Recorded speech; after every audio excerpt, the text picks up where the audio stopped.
by the former governor put on. It meant good, but at the end of the day, it did not put certain strategies in place. When people are used to a certain pattern, when you try to resist them, you definitely going to come with a stiffer resistance from them. So, what you see in Benin, because the governor declared the restriction of the open grazing, and these guys came overnight and they started killing people. The government in Benue State did not put in place structure. I'm using Benue State as an example because we're having more casualty in Benue State. This is everywhere. Only that the media is playing this whole issue. And interestingly, let me just digress a little. Even the media, yesterday, I don't want to mention a particular national media, which the owners of the media, you can't cover it. So you can't cover it. It was there. The general manager of the media house was there yesterday. He didn't bring his media. It was only TVC that came to cover this event. Some other media houses. It pains me so much. We know what we have done as a movement. We know what we have spent as an organization to organize these stakeholders events. But we are very proud. We are very happy that we were able to lay the foundation for what is about to happen. So, we said, fine, there's no problem. You don't want to cover it? Fine, because you don't want to offend certain people. And interestingly, the person you are afraid not to offend don't even send you. Interestingly. So, that as a watchdog in the gap between the community and the conventional security agencies. In most places, here in these estates, if you know the number of people that live here, we are making use of the normal security guys there and have our private security at the gate. You can hardly find any police officer here. So if you do not make provision for your security to stand in gap as a network between the community and the conventional security, then how can you protect your community? Because there is already shortage of manpower on the side of our conventional security. He said, okay, let's say we had a meeting with the deputy governor. And he said, okay, how do you want us to pay? What is your plan? They're trying to know. Even though I know they have an idea, but they don't want to do the right thing. So why?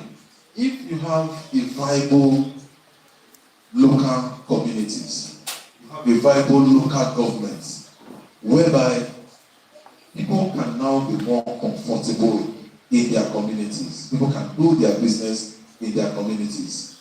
Then you will have more numbers residing back in the community. They will invest.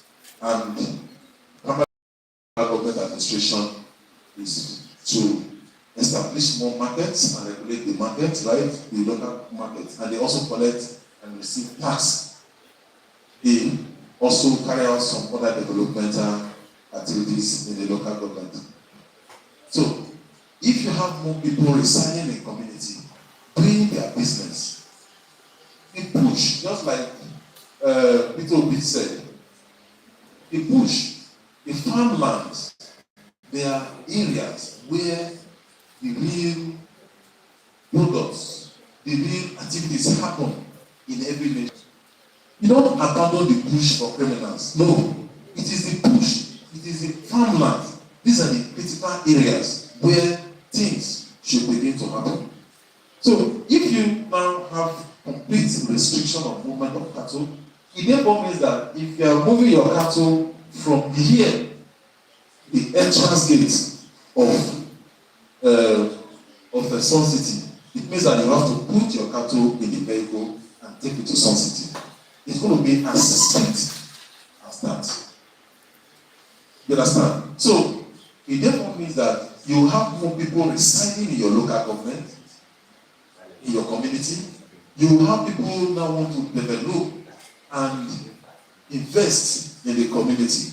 You will have young people, youth, like some of us, can go back to our local government, establish farms, even establish grass farm for the cattle rearers to come and buy grass. They can load this grass in vehicle and take to the areas where these cattle are kept. So all the government needs to do is to create roads, even inside the bush, the roads that lead to the farmland. Government must develop interest in creating development to those areas, so that young people in the community can take up certain responsibility to go into farming, also engage. We can even work in those ranch areas. So the one ranch I'm using is privately owned ranches, not government-owned ranches. I've never seen when government gather farmers and say, I want to give you land to carry out your farm activities. No, I've never seen. Maybe after when I drop my microphone, some of us can make certain reference. Except land owned by government. I know there are universities that also involve in these agricultural activities. So what I'm saying is that, and for some of the opinions that we have gathered from this organization, is that the best approach is that there should be total restriction of movement of cattle, whether there is grazing route, because grazing route has already been overtaken by events. Any act of movement of cattle in Nigeria would mean that you want to continue to encourage criminal trespass on people's farmland, and that can no longer be accepted in current day reality. So it therefore means that cattle owners can come together. It could be 5, 6, 2, or 1 person can negotiate, approach communities, approach private owners, rent land. People rent land to farm, so they can rent their land, barricade, put wall around the land, then keep their cattle there, get the feed, bring it to the area, feed their cattle, and that is some of the things we are seeing the way that we can achieve sustainable peace. But like I mentioned to you, I gave you an analogy which this document will be available to every one of you here, and also be sent to all critical stakeholders. It therefore means that however it is, the states and the local government must work in synergy to establish a local community policing strategy to protect the communities, protect the local government, and they should be able to train them through the conventional security that we have, the Nigerian police, the civil defense, and also monitor closely their activities. Then we have a very short period of time. We have from our strategy, we have 3-month strategy for implementation. All right? Because all over the world, if the government is neglecting what appears to be the right procedure, it is the responsibility of the citizens to draw the attention of the government on what seems to be the right approach. They should examine this issue. Any person who tell anyone that, oh, if you restrict the movement of cattle in Nigeria, that there will kill people, nothing will happen in this country if there is restriction of movement of cattle. And if the right implementation strategy is well adopted and implemented, it's a matter of law, it's a matter of policy. And in addition, the federal government must also lend their voice to this issue. We have seen that certain states have courageously adopted or enacted the anti-open grazing laws. So many states, more than 60% of the states we have in this country, almost all the states in the south, all the states in the southwest, and many states here in the north central, and so many other states has enacted anti-open grazing law. So it is now left for the government, the federal government, to lend their voice to this issue. So we're going to make this issue a very strong issue. It's already a very strong issue. We must make it a national conversation. We're not going to give a break of the situation. So we're going to escalate it, because this country, if we allow this thing to go the way it's going, so many of us, some of you that don't have any children yet, maybe you have 5 years time to have children. So before you get to 5 years time, when your children will grow up to 20 years, you may not even have a country called Nigeria. Alright? It wasn't as bad as this. Here, I know you're going to share some knowledge about some of these things. In the 10 years, and so many elements are taking advantage of this issue. I had a conversation with an Assistant Commissioner of Police who told me, and he was there at the event of yesterday, but because he wasn't there to he said that when he was in those states, when you notice from their intelligent gathering, so sometimes the cattle areas will take cattle to certain they will take the cattle to certain area, and you see them move around there for like 2 days, 3 days. Then thereafter, they will take the cattle back. You won't see them. Once you do not see the cattle moving, just know that they are kidnapped. So what they do is that they will now keep their cattle aside, and they will now come kidnap them and take them. These are not anything secret. These are open truths. We have carefully, as an organization, we have carefully done our research. We open all of these things to public scrutiny. We allow the public to bring reports to us. We have our facts. We have our figures. We have the mails. We have the correspondence from direct victims. And what we have gathered is that this issue is being perpetrated by these people. But we don't even want to talk about the security angle. People do the security angle about this. We are more interested in the rights of the farmers. That is our major concern. And everything we are discussing here as part of this conference is about the rights of farmers. We have so many farmers. As a matter of fact, as an organization, we have LJE Farmers Cooperative. We get registered in so many states in this country. And it was from that basis we apply for land to be given to us as an organization. So we have farmers, a lot of farmers in our midst, as members of this organization. As a justice organization, we have the responsibility to protect our members. We have the responsibility to advocate for our members. At least, if the Nigerian public does not want people to advocate for them, we can advocate for our members. So, our members cannot go to farm. They have farmland. They can't go to farm. I have vast land in my place. I can't plant there. If there is no restriction of movement of cattle in this country, it will be difficult for me to go back to my farmland. So, it has nothing to do with tribe. It has nothing to do with. And some people who mention that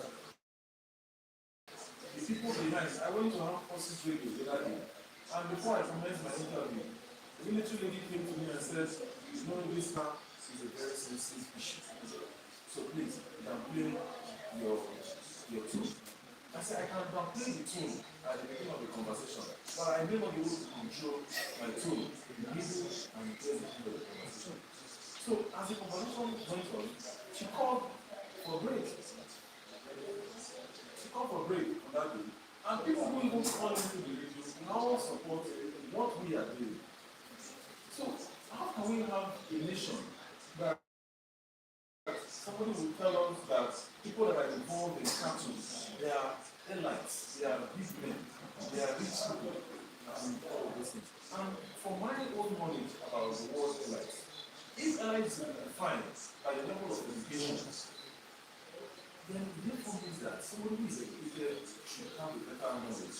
If elites is defined by the amount of money you have in your bank account, then you get something that as a rich man you are supposed to protect the poor.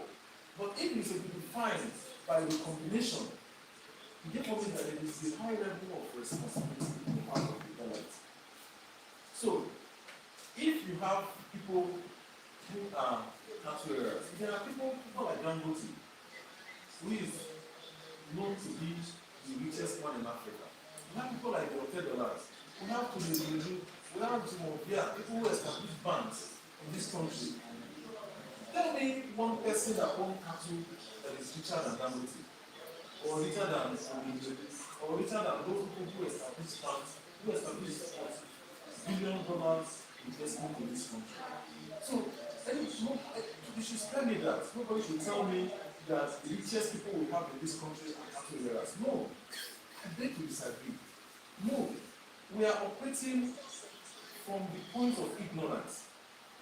From the point of ignorance, to the extent to which that some people are saying, okay, the people that are in business, apart from that they are rich, they are very stubborn set of people.